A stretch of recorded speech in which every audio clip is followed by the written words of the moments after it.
Buenas tardes. Agradecer a los organizadores de este webinar nuestra participación en el mismo.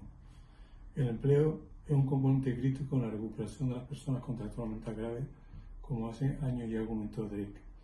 La recuperación es entendida como el control de nuestra propia vida, es la libertad de tomar las propias decisiones. Tal como decía Barrasaglia, la libertad es terapéutica. La libertad para el ejercicio de la propia ciudadanía. Libertad necesaria para apreciarse, para valorarse, para diferenciarse, para sentirse, en definitiva, para construir el significado de la propia identidad y de la propia existencia. Asimismo, hoy en los estados, en sus leyes, sobre todo aquellos países del estado de bienestar que se han adherido a la Convención Internacional de los Derechos de las Personas con Discapacidad, esta misma contempla el empleo como un elemento esencial para la inclusión de las personas. Por otro lado, también fundado en la medicina basada en pruebas, sabemos que la experiencia acumulada en estos últimos 20 años nos indica que las estrategias basadas en el empleo para el logro del empleo ordinario, basadas en la estrategia IPS, son más efectivas que el resto de las estrategias. Más de 28 estudios aleatorizados controlados existen hoy en la investigación científica que dan evidencia de este resultado. Por lo tanto, si las leyes recogen la necesidad de la inclusión de las personas con trastorno mental grave y cualquier tipo de persona a través de la empleabilidad, y tenemos estrategias efectivas en el mundo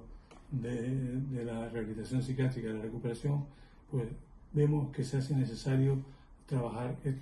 estos componentes como elementos centrales en los procesos de recuperación de las personas. La estrategia ICPS se basa en un conjunto de principios, realmente 8 principios, que son vitales para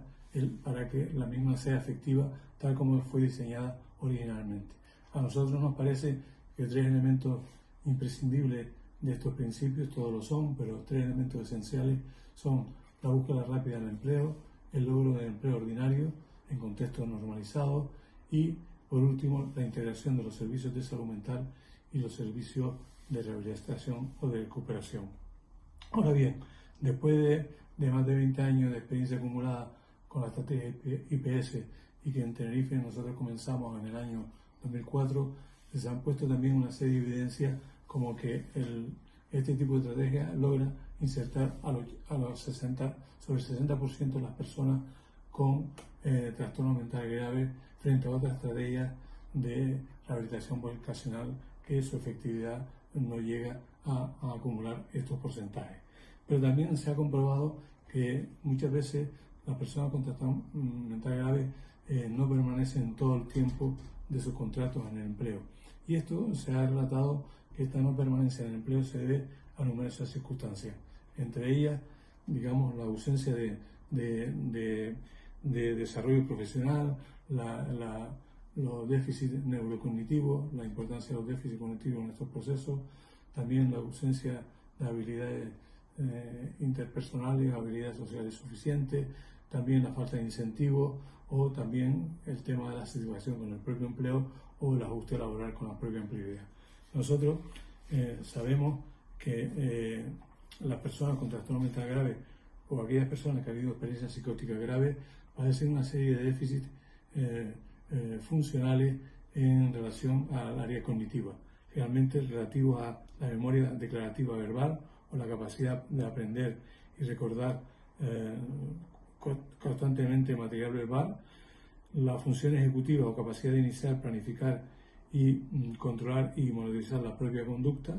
la atención sostenida o capacidad para mantener un nivel de alerta durante varios minutos, la memoria de trabajo o capacidad de mantener transitoriamente material mental en estado activo o accesible mientras otras funciones cognitivas ejercen su función. Y estos elementos cognitivos, del funcionamiento cognitivo, se han visto esenciales para el mantenimiento del empleo o están en relación con el mantenimiento del empleo. Alteraciones, claro, que no son patognomónicas de la clínica de la esquizofrenia, sino se aparecen, también concurren otras condiciones clínicas neuropsiquiátricas como la demencia frontotemporal, la enfermedad de Huntington o el daño frontal traumático. Por eso nosotros en la isla de Tenerife, en base a la experiencia con el IPS y en base a la experiencia con el tratamiento asertivo comunitario, en aquellas personas que fracasaron con el empleo, reforzamos la estrategia de empleabilidad con un reforzamiento a través del aprendizaje, de un aprendizaje de la función neurocognitiva, que ahora mi compañera pasará a exponer.